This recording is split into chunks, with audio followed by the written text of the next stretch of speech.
দর্শক ভাবুন তো, পৃথিবীর সবচেয়ে শক্তিশালী দেশের প্রেসিডেন্ট ডোনাল্ড ট্রাম্প, আর তার জন্য তৈরি করা হয়েছে একটা কফিন। তাও সাধারণ কোনো কফিন নয়, প্রাচীন মিশরের ফ্রাউনরা যেভাবে মারা যাওয়ার পর মমি হয়ে শুয়ে থাকতো, ঠিক তেমনই এক ভাঙাচোরা জরাজীর্ণ কফিন। আর সেই কফিনের গায়ে খোদাই করা আমেরিকার ফ্ল্যাগ। না, এটা কোনো মিম পেজের ফাজলামি নয়। এই ছবিটা শেয়ার করা হয়েছে খোদ ইরানের সুপ্রিম লিডার আয়াতুল্লাহ খামেনির অফিসিয়াল এক্স অ্যাকাউন্ট থেকে। তারিখটা মনে রাখবেন, গতকাল 12ই জানুয়ারি 2026। যখন পুরো ইরান জ্বলছে, যখন রাস্তায় হাজার হাজার মানুষের লাশ, ঠিক সেই মুহূর্তে দাঁড়িয়ে ইরানের সর্বোচ্চ ধর্মীয় নেতা আমেরিকাকে এমন এক হুমকি দিলেন যা শুনে হোয়াইট হাউসের ভিত পর্যন্ত কেঁপে ওঠার কথা। তিনি ট্রাম্পকে সোজা তুলনা করলেন ফ্রাউনের সাথে। এদিকে ট্রাম্প দাবি করছেন ইরান নাকি গোপনে তার পায়ে ধরে সন্ধি করতে চাইছে, আর খামেনি দেখাচ্ছেন কফিনের ছবি। তাহলে দর্শক, আসলে হচ্ছেটা কি? 2026 সালের এই জানুয়ারি মাসে আমরা কি তৃতীয় বিশ্বযুদ্ধের দিকে পা বাড়ালাম? নড়ে চড়ে বসুন। আগামী 10 মিনিট আমরা জিও পলিটিক্সের এমন এক পোস্টমর্টম করব যা দেখার পর আপনি ভালোই মজা পাবেন। দর্শক, গল্পের গভীরে যাওয়ার আগে টাইম লাইনটা একটু ফিক্স করে নেই। এখন আমরা দাঁড়িয়ে আছি 2026 সালের জানুয়ারি মাসে। পরিস্থিতি একদম বারুদের স্তূপের মতো। ইরানের অবস্থা এখন ভয়াবহ। গত কয়েকদিন ধরে ইরানের বড় বড় শহরগুলোতে যা চলছে তা গৃহযুদ্ধ বললেও কম বলা হবে। রিপোর্ট অনুযায়ী 500-র বেশি মানুষ মারা গেছে, 10,000-এর বেশি মানুষ জেলে। গত 90 ঘন্টা ধরে ইরান সরকার পুরো দেশের ইন্টারনেট আর ফোন লাইন কেটে রেখেছে, মানে ব্ল্যাক আউট। ভেতরে কি হচ্ছে কেউ জানে না। আর ঠিক এই সুযোগটাই নিচ্ছেন ডোনাল্ড ট্রাম্প। গতকাল তিনি ওয়াশিংটন থেকে ইরানের আন্দোলনকারীদের আবার উস্কানি দিয়েছেন। তিনি পরিষ্কার ওয়ার্নিং দিচ্ছেন, যদি ইরান সরকার তাদের জনগণের উপর এই দমনপীড়ন বন্ধ না করে, তবে আমেরিকা চুপ করে বসে থাকবে না। আমেরিকার মিলিটারি রেডি। ঠিক এই উত্তপ্ত পরিস্থিতিতে যখন মনে হচ্ছে ট্রাম্প যে কোনো মুহূর্তে ইরানে মিসাইল মারার অর্ডার দেবেন, তখনই আয়াতুল্লাহ খামেনি তার তুরুপের তাসটা ফেললেন। ওই কার্টুন ছবিটা একটু কল্পনা করুন, একটা অন্ধকার কবরস্থান, সেখানে মিশরের পিরামিডের আমলের একটা ভাঙা কফিন, তার মধ্যে ট্রাম্পের চেহারা, কফিনের গায়ে আমেরিকার ঈগল আর গ্রেট সিল, আর দেওয়ালে প্রাচীন হাইরোগ্লিফিক্স লেখা। খামেনি এর ক্যাপশনে ফার্সি ভাষায় যা লিখেছেন তার বাংলা করলে দাঁড়ায়, যে লোকটা অহংকারের সাথে ওখানে বসে পুরো দুনিয়ার ভাগ্য নির্ধারণ করতে চায়, তার জেনে রাখা উচিত ফেরাউন, নমরুদ, রেজা খান কিংবা মোহাম্মদ রেজার মতো জালিম শাসকেরা যখনই নিজেদের ক্ষমতার চূড়ায় পৌঁছেছিল, তখনই তাদের শেকড় উপড়ে ফেলা হয়েছিল। এই লোকটাও, মানে ট্রাম্পকেও উপড়ে ফেলা হবে। দর্শক, এটা শুধু একটা টুইট নয়, এটা একটা ডেথ ওয়ারেন্ট। খামেনি ট্রাম্পকে ইতিহাসের সবচেয়ে বড় স্বৈরাচারীদের কাতারে দাঁড় করিয়ে দিয়েছেন এবং ভবিষ্যৎবাণী করেছেন ট্রাম্পের পতন নিশ্চিত। এখন প্রশ্ন হলো, খামেনি কেন ট্রাম্পকে হিটলার বা মুসোলিনের সাথে তুলনা না করে ফ্রাউন বা নমরুদের সাথে তুলনা করলেন? কারণ জিওপলিটিক্সে সিম্বলিজম বা প্রতীক খুব গুরুত্বপূর্ণ। দর্শক, ফেরাউন কে ছিলেন? যিনি নিজেকে খোদা দাবি করেছিলেন, যার কাছে ক্ষমতা, অর্থ, সৈন্য সব ছিল। কিন্তু তার পতন হয়েছিল কিভাবে? নীল নদে ডুবে, খুব করুণভাবে। খামেনি ট্রাম্পকে এটা মনে করে দিতে চাইছেন যে তোমার কাছে হয়তো সুপার পাওয়ার আর্মি আছে, নিউক্লিয়ার বোমা আছে, কিন্তু তুমিও ইতিহাসের আস্তা কুড়ে নিক্ষিপ্ত হবে, ঠিক যেমন ফেরাউনের কফিন ভেঙে চুরে গিয়েছিল। এখন এই মেসেজটা কি কোনো সরাসরি যুদ্ধের হুমকি? না, এখানেই খামেনির মাস্টার মাইন্ড কাজ করেছে। তিনি কোনো মিসাইল লঞ্চের কথা বলেননি, তিনি খেলেছেন সাইকোলজিক্যাল গেম বা মনস্তাত্ত্বিক খেলা। তিনি ট্রাম্পের ইগোতে আঘাত করেছেন। তিনি বলছেন, তুমি নিজেকে আমেরিকার হিরো ভাবছ, আসলে তুমি একটা ভাঙা কফিনে শুয়ে থাকা লাশ ছাড়া আর কিছুই নও। কিন্তু দর্শক, ট্রাম্প কি চুপ থাকার পাত্র? একদমই না। খ্যামিনির এই টুইটের পর ট্রাম্প যে দাবিটা করেছেন সেটা আরও শকিং। ট্রাম্প দাবি করছেন ইরান আমার সাথে গোপনে যোগাযোগ করেছে। ঠিকই শুনেছেন, ট্রাম্প বলছেন ইরান নাকি মার খেতে খেতে ক্লান্ত, তারা নাকি গোপনে আমেরিকাকে মেসেজ পাঠিয়েছে যে বস প্লিজ থামুন, আমরা নতুন করে নিউক্লিয়ার ডিল করতে চাই, আমাদের বাঁচান। দর্শক চিন্তা করুন, এই কন্ট্রাস্টটা চিন্তা করুন। একদিকে খ্যামিনি ট্রাম্পকে কফিনে ঢুকাচ্ছেন, আর অন্যদিকে ট্রাম্প বলছেন খ্যামিনির লোকেরা নাকি সন্ধি করার জন্য পাগল হয়ে গেছে। সত্য আসলে কোনটা?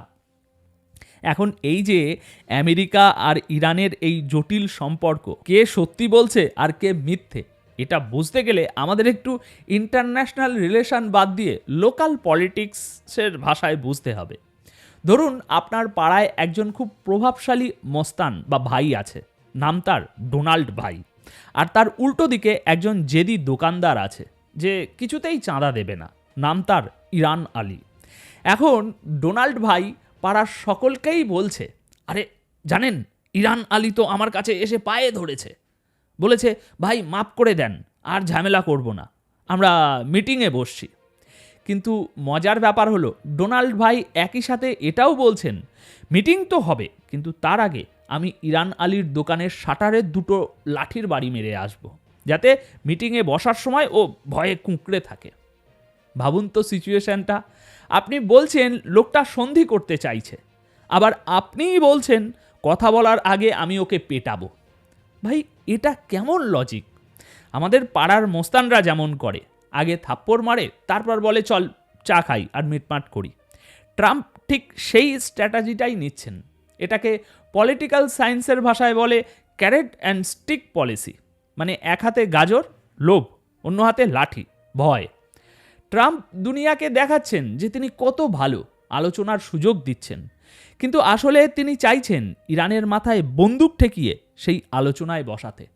আর ইরান আলীও কম যায় না, সে দোকানের সামনে দাঁড়িয়ে বলছে তোর মতো কত মাস্তান এই পাড়া দিয়ে ভেসে গেছে, তুইও ভেসে যাবি। দর্শক মূল খেলাটা এখানেই, কেউ কাউকে বিশ্বাস করে না, কিন্তু সবাই দেখাতে চায় যে রাশ তাদের হাতে। এখন প্রশ্ন হলো ট্রাম্প কি আসলেই ইরানে হামলা করবেন, না এগুলো সব ফাঁকা আওয়াজ? আসুন লজিক দিয়ে বিচার করি। প্রথমত ইরান কিন্তু ইরাক বা আফগানিস্তান নয়, সাদ্দাম হোসেন বা তালিবানদের হাতে সেই টেকনোলজি ছিল না যা আজ ইরানের হাতে আছে। ইরানের কাছে এমন সব ব্যালিস্টিক মিসাইল আছে যা নিমেষের মধ্যে ইসরায়েল এবং মধ্যপ্রাচ্যে আমেরিকার যতগুলো মিলিটারি বেজ আছে সব মাটির সাথে মিশিয়ে দিতে পারে। আমেরিকা এটা জানে। সরাসরি ইরানে হামলা করা মানে মৌমাছির চাকে ঢিল মারা, খরচ প্রচুর, লাভ কম। দ্বিতীয়ত ট্রাম্পের দাবি অনুযায়ী ইরান যে ফোন করেছে তার কিন্তু কোনো প্রমাণ নেই। ট্রাম্প এর আগেও নর্থ কোরিয়া, চীন এবং ভারতের প্রধানমন্ত্রীর ব্যাপারে এমন দাবি করেছিলেন যা পরে ভুয়া প্রমাণিত হয়েছে। তাই এটাকে ট্রাম্পের প্রপাগ্যান্ডা বা চাপ সৃষ্টির কৌশল বলাই শ্রেয় হবে। এবার তৃতীয়ত ইরানের ভিতরের পরিস্থিতি। ট্রাম্প ভাবছেন ইরানের জনগণ যেহেতু সরকারের বিরুদ্ধে রাস্তায় নেমেছে, তাই এখন একটা ধাক্কা দিলেই সরকার পড়ে যাবে। কিন্তু ইতিহাস অন্য কথা বলে। যখনই কোনো বিদেশি শক্তি ইরানে হামলা করার হুমকি দিয়েছে, ঠিক তখনই ইরানের মানুষ নিজেদের ভিতরের ঝগড়া ভুলে এক হয়ে গেছে। খ্যামিনি এটাই চাইছেন। তিনি প্রমাণ করতে চাইছেন যে এই আন্দোলন আসলে আমেরিকার ষড়যন্ত্র, আর ট্রাম্পের এই হুমকি খ্যামিনির সেই দাবিকেই আরও শক্তিশালী করছে। আমেরিকা চাইলেও এখন বুট অন দ্য গ্রাউন্ড বা সরাসরি সৈন্য নামাতে পারবেন না, কারণ মার্কিন কংগ্রেসের অনুমোদন নেই, আর আমেরিকান জনগণও আর একটা অনন্ত যুদ্ধ চায় না। তাই ট্রাম্পের অপশান একটাই, স্যাংশন বা নিষেধাজ্ঞা বা সাইবার অ্যাটাক বা সার্জিক্যাল স্ট্রাইক। কিন্তু ইরান গত 40 বছর ধরে নিষেধাজ্ঞার মধ্যেই বেঁচে আছে, নতুন করে আর কি ভয় দেখাবেন? তাহলে এখন শেষ পর্যন্ত কি হতে যাচ্ছে, খেলাটা কোন দিকে মোড় নেবে? আমি আমার প্রেডিকশান দিচ্ছি, আপনারা চাইলে নোট করে রাখতে পারেন। আমার কোথাও না কোথাও স্পষ্ট মনে হচ্ছে ট্রাম্প এই মুহূর্তে ইরানে সরাসরি কোনো বড় মিলিটারি অ্যাটাক বা ইনভেনশন করবেন না। তিনি যেটা করবেন তা হলো সার্জিক্যাল স্ট্রাইক ওই স্টাইলে ছোটোখাটো হামলা, হয়তো ড্রোন অ্যাটাক, তেলের খনিতে হামলা, যাতে ইরানকে আলোচনার টেবিলে জোর করে বসানো যায়।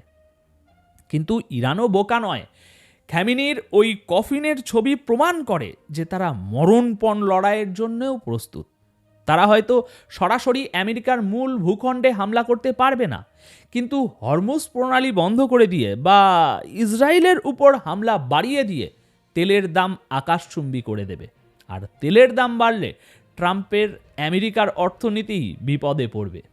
তাই আমার প্রেডিকশান হলো আগামী কয়েক মাস আমরা এক ভয়ঙ্কর স্নায়ুযুদ্ধ বা কোল্ড ওয়ার দেখব।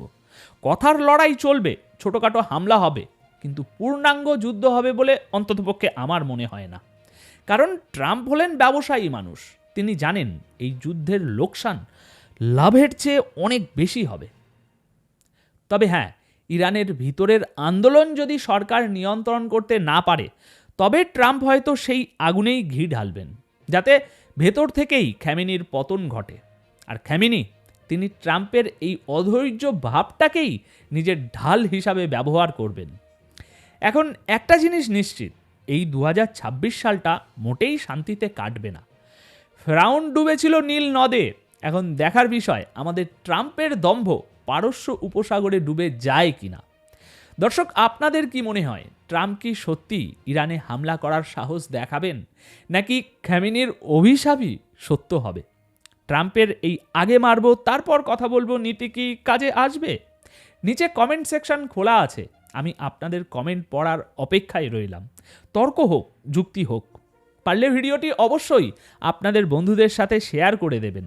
আপনাদের বুক ভরা ভালোবাসা হিসাবে এটুকু তো আমি প্রত্যাশা করতেই পারি, তাই না?